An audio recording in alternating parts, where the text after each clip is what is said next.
Hello everyone, welcome to parenting with doctor कृति।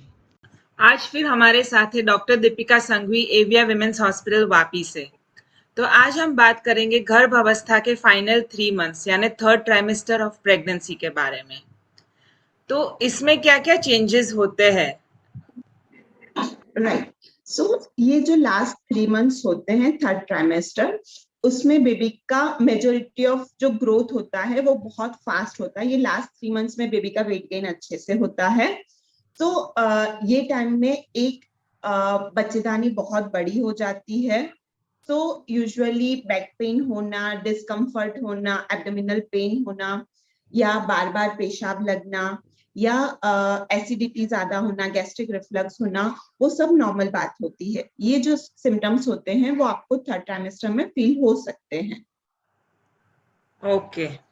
और इसमें कितना फ्रीक्वेंटली अब चेकअप कराना पड़ता है थर्ड ट्राइमेस्टर में? Third trimester is 7, 8 and 9 month। 7 month is monthly आप कराते हो, इट्स फाइन। 8 मंथ में एवरी 15 days में दिखाना होता है, मतलब 2 हफ्ते पे। और 9 मंथ में, लास्ट मंथ में, एवरी वीकली दिखाना होता है। ओके। अभी सोनोग्राफी कब कब करनी होती है इसमें?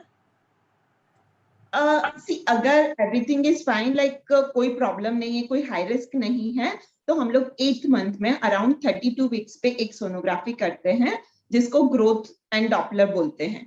जिसमें बेसिकली हम बेबी का ग्रोथ देखते हैं, बेबी के आजू बाजू का जो पानी होता है लाइक कर, वो अमाउंट नॉर्मल है कि नहीं, बेबी के अंदर जो ब्लड घूमता है वो ब्लड सर्कुलेशन प्रॉपर हो रहा है कि नहीं, डॉपलर जिसे बोलते हैं, वो चेक करते हैं। सो अगर एवरीथिंग इज फाइन तो वो एक ही सोनोग्राफी रहती है last.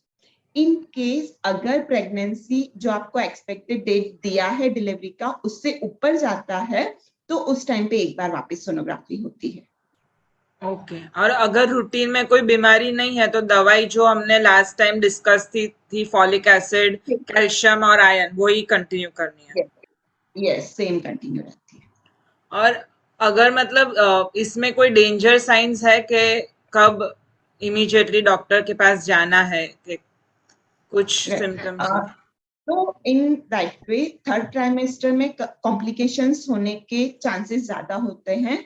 So we have to be careful कि कोई भी डेंजर साइन लगता है, लाइक कि ब्लीडिंग स्टार्ट हो गया या पानी छूट गया, बेबी की मूवमेंट्स पता नहीं चल रही है आपको, सडनली बहुत ज्यादा स्वेलिंग हो गई है, ऐसी स्वेलिंग जो आराम करने से भी नहीं जाती है, या बहुत सीवियर हेडेक हो गया, नाभि के ऊपर पेन हो गया, ऐसे कोई भी सिम्टम्स दिखते हैं तो इमिडिएटली दिखाना चाहिए।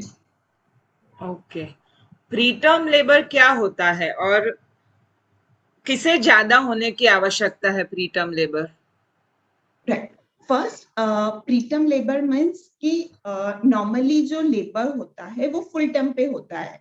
37 weeks के बाद, लाइक 9 मंथ आधा निकलता है, उसके बाद कभी भी डिलीवरी हो सकती है, and that we considered as a normal labour pain. But अगर उससे पहले कभी भी पेन स्टार्ट होता है लेबर का, तो हम उसको प्रीटर्म लेबर पेन बोलते हैं। राइट। ऐसा नहीं है कि प्रीटर्म लेबर इसमें ही होगा या इसमें नहीं ही होगा, वैसा वी कैन नॉट डिफाइन। किसी को भी प्रीटर्म लेबर हो सकता है। बट सपोज किसी को अगर ब्लड प्रेशर बहुत ज्यादा है या पानी का भराव बहुत ज्यादा है, या जिसको पहली प्रेगनेंसी में प्रीटर्म लेबर हुआ है, ऐसे पेशेंट को इस बार सेकेंड प्रेगनेंसी में भी प्रीटर्म लेबर हो सकता है। या फिर अगर किसी को पानी जल्दी छूट जाता है, जिसको प्रीप्रोम बोलते हैं, कि नॉर्मल जो पानी बच्चे के आजू बाजू का जो पानी रहता है वो लेबर पेन के साथ ही बैग रप्चर होती है और पानी निकलता है। बट अगर उससे पहले पानी लीक हो जाता है तो वो केस में भी हमको प्रीटर्म डिलीवरी करानी पड़ सकती है। ओके। और स्टेरॉइड के इंजेक्शंस कब लगाते हैं और किस किस को, मतलब सभी को लगाते हैं या सिलेक्टेड पेशेंट्स को ही लगाना होता है? ओके। सी, स्टीरॉइड बेसिकली हम लोग सबको नहीं देते हैं। स्टीरॉइड उनको दिया जाता है कि जिसमें we find them high risk for, अगर जल्दी डिलीवरी होने की संभावना, अगर प्रीटर्म डिलीवरी लगता है कि ये पेशेंट में हो सकती है, तो उसमें हम लोग स्टीरॉइड के इंजेक्शन दे देते हैं, कि जिससे बेबी के लंग्स अच्छे से मैच्योर हो जाए और डिलीवरी के बाद उनको प्रॉब्लम्स ना हो बेबी को सांस लेने में। राइट। तो वो केस में हम लोग स्टेरॉइड के इंजेक्शन देते हैं। नॉर्मली इंडियन पॉपुलेशन में जो बेबी की एज ऑफ वायबिलिटी बोलते हैं, it is around 28 weeks, okay right? Out of it is a 26 weeks around, but India में we considered it as a 28 weeks. So हम लोग 28 weeks के बाद जो भी पेशेंट हाई रिस्क है जल्दी डिलीवरी होने के लिए, उनको हम लोग 28 to 30 weeks पे स्टेरॉइड के 2 इंजेक्शन देते हैं 12 आवर्स अपार्ट की। एक इंजेक्शन दिया, उसके 12 घंटे के बाद दूसरा इंजेक्शन देते हैं। ओके। अभी अगर किसी को पेट में दर्द हो, थोड़ा कॉन्ट्रैक्शन जैसा लगे, बैक एक हो, तो ये लेबर पेन है या फॉल्स लेबर है, वो कैसे अंतर करेंगे? ओके, सी, फर्स्ट थिंग, ट्रू लेबर जो होता है वो कंसिस्टेंटली इंक्रीजिंग होता है, राइट? कि जैसे आपको पहले हर 10-10 मिनट पे पेन हो रहा है, वो जो पेन होगा वो टिपिकली पेट कड़क होके पेन होता है, जो धीरे धीरे बढ़ता है कि पहले 10-10 मिनट पे हो रहा है, फिर 5-5 मिनट पे होगा, फिर 2-2 मिनट पे होगा, है ना? तो ओके। उसको हम लोग ट्रू लेबर बोलते हैं।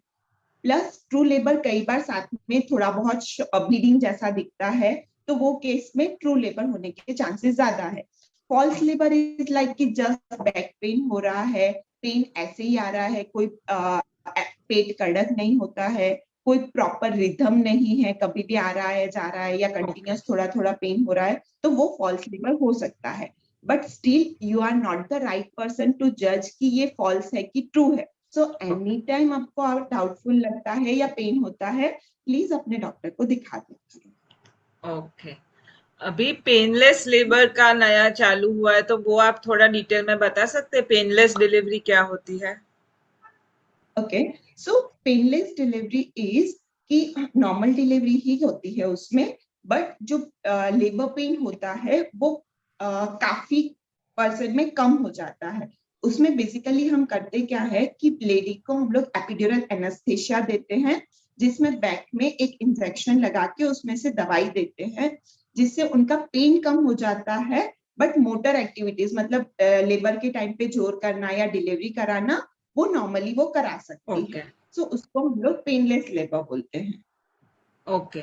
और ये जो असिस्टेड लेबर है, जैसे वैक्यूम है या फॉरसेप्स है, वो क्या किसमें जरूर पड़ती है और क्या मतलब एग्जैक्टली आप समझा सकते नॉर्मली कैसा होता है कि ट्रूली स्पीकिंग जो नॉर्मल लेबर होता है उसमें डॉक्टर ऐसा कुछ नहीं करता है, वो नेचुरली ही प्रोग्रेस होता है, रास्ता खुलेगा, बच्चा नीचे आएगा और डिलीवर होगा। हम जिस लाइक बेबी को होल्ड करते हैं, बट द मेन हमारा रोल ये रहता है कि in that stage any time पे फाइंड आउट करना कि कुछ प्रॉब्लम हो रहा है कि नहीं, हैं? ओके। या जो लेबर है वो नॉर्मल से डाइवर्ट होके कुछ एबनॉर्मल साइड जा रहा है, तो वो केस में हमारा रोल रहता है, राइट? सो दैट वे उसको हम लोग असिस्टेड लेबर डिलीवरी बोल सकते हैं। कि हाँ। सपोज अगर पेन अच्छे से नहीं आ रहा है तो हम लोग दवाई देंगे, या सेम वे जो आपने बोला फॉर्सेप और वैक्यूम, कि सपोज कई बार ऐसा होता है कि बच्चा पूरा रास्ता खुल गया, बच्चा नीचे सरक गया, बट इधर मदर जोर नहीं कर पा रही है या एनी हाउ कहीं पे फंस गया है, तो वो हम लोग वैक्यूम या फॉर्सेप डिलीवरी करके निकालते हैं। So that is called as an assisted labour. Okay. और सिजेरियन सेक्शन होता है, वो कब करना जरूरी हो जाता है? सी दैट इज मेरा ये मानना है कि अगर आप कोई डॉक्टर को दिखा रहे हो तो उसको आप प्रॉपर ट्रस्ट करते हो, इसलिए उसको 9 मंथ तक दिखा रहे हो। सो एट द एंड डिलीवरी के टाइम पे अगर कोई डॉक्टर डिसीजन लेता है सीजर का, तो वो डिसीजन पे भी ट्रस्ट करो, है ना? हाँ। ऐसा नहीं है कि हम सबको सीजर करते या रैंडमली किसी का भी सीजर कर लिया। देयर आर प्रॉपर इंडिकेशन कि जिस केस में हमको सीजर करना पड़ता है। नॉर्मली अगर सपोज पहले 2 सीजर हुए हैं तो थर्ड टाइम सीजर ही होता है। अगर पहले एक सीजर हुआ है तो ऑब्वियसली सेकेंड टाइम सीजर के चांसेस बढ़ जाते हैं, क्योंकि उस टाइम पे स्टिच टूटने का डर ज्यादा रहता है, या सपोज पहली बार भी नीचे से रास्ता छोटा था तो सेकेंड टाइम भी रास्ता छोटा ही रहेगा, तो उस केस में सीजर हो सकता है।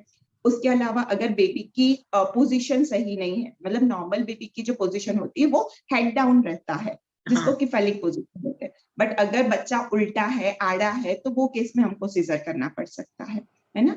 बट बहुत बार ऐसा होता है कि हम लोग नॉर्मल डिलीवरी का ट्रायल दे रहे हैं, डिलीवरी के टाइम पे, लेबर के टाइम पे सपोज बच्चे की धड़कन कम हो गई, या बच्चे ने अंदर संडास कर लिया, या एनी टाइम हमको ऐसा लग रहा है कि बच्चा नीचे नहीं सरक रहा है, नीचे फंस गया है, जो हम लोग फॉर्सेप या वैक्यूम से भी नहीं निकाल पा सकते, तो वो केस में इमरजेंसी में सीजर लेना जरूरी होता है। ओके। और कुछ आप एडवाइस या सलाह देना चाहेंगे कि क्या ध्यान रखना चाहिए या? Other than that, follow your doctor's advice.